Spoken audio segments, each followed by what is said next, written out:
So Harry Reid was on the floor of the Senate today, and he was talking about the fiscal cliff, and he went after John Boehner. And this is a bunch of fun, so let's listen, and then we'll break it down. If we go over the cliff, we'll be left with the knowledge that could have been prevented with a single vote in the Republican-controlled House of Representatives. Everyone knows, including the Speaker of the House of Representatives today, that if they had brought up the Senate-passed bill that would give relief to everyone making less than $250,000 a year, it would pass overwhelmingly. Every Democrat would vote for it, and Republicans would vote for it. But the Speaker, he says, no, we can't do that. It has to be a majority of the majority. So they've done nothing. He even tried to bring up the bill last week to show they could defeat it. They couldn't do that even. They couldn't defeat the bill that passed here in the Senate.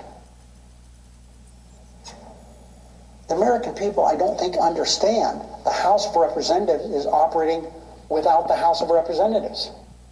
It's being operated with a dictatorship of the Speaker, not allowing the vast majority of the House of Representatives to get what they want.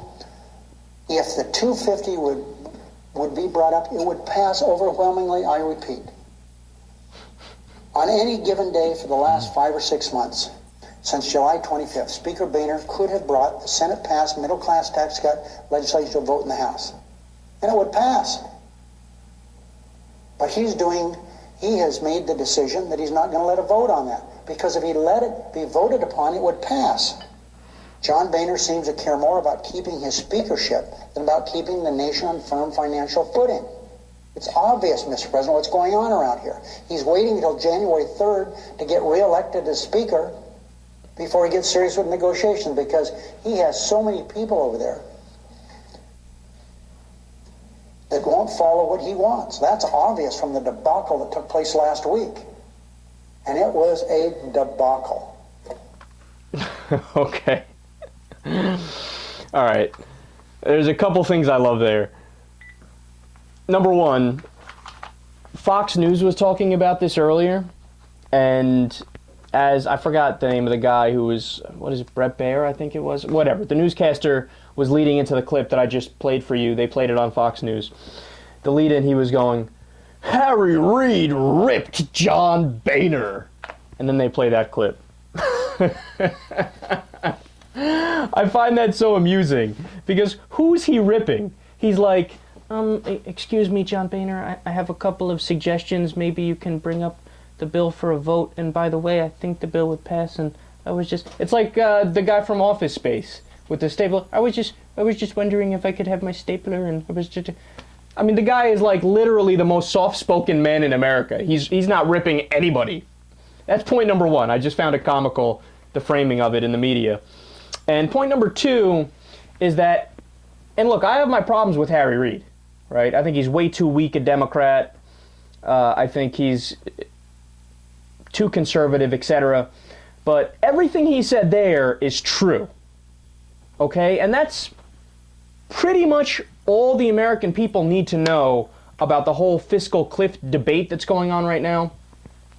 The reality is that the bill to continue tax cuts for 98% of Americans, it would pass. It would pass because the Democrats are in favor of it. All of the Democrats are in favor of it. President Obama's been out there talking about this since the election, and Republicans wouldn't be able to vote against it. Maybe there would be a handful that would vote against it, but it would definitely pass. Why? Because the Republican Party has claimed to be the party of tax cuts forever. And you're telling me that if they propose a bill that gives tax cuts to 98% of Americans, that they're going to vote against it? That would be political suicide. So what Reid is saying is that Boehner is essentially acting like a dictator by saying, no, we're not going to bring it to a vote, even though it would definitely pass, and the American people want that bill to pass. You think the American people don't want tax cuts for 98% of them? Of course they do. They absolutely do. So Boehner is being a dictator by saying, I John Boehner will override the will of the majority and the will of the Congress and the will of the president and the will of everybody.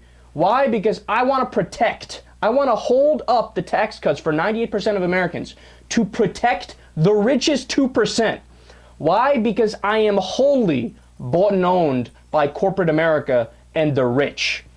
And by the way, that's not speculation. There is so much evidence, there are so many stories of John Boehner literally being the most corrupt. The representative who is most for sale. I mean, he literally, there's a story about him walking around Congress when they were in session, handing out checks from Big Tobacco.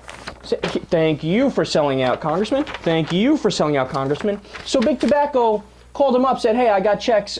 Thank you guys for voting the way you voted. Here. And he was handing them out on the floor of Congress. I mean, the guy is a clown. There's no pretense of even trying to legislate the will of the American people. I mean, he goes out there and does exactly what his corporate overlords tell him to do, and he does it happily.